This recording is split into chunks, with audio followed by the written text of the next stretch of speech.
আসসালামু আলাইকুম প্রিয় বন্ধুরা। আমার সকালের নাস্তা নিয়ে আমি চলে আসছি। আজকে সকালে বিরস খাবো।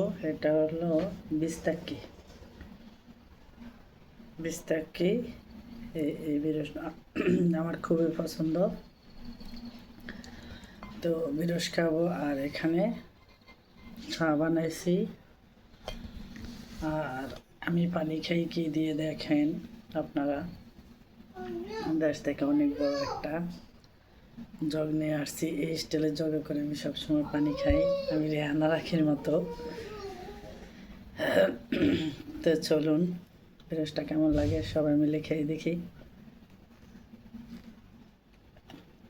বিসমিল্লাহ। অনেক মজা,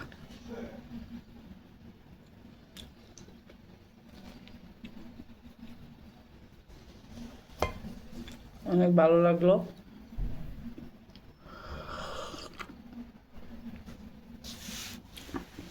সবার সাথে শেয়ার করে সবাই ভালো থাকেন, সুস্থ থাকেন। আল্লাহ হাফেজ।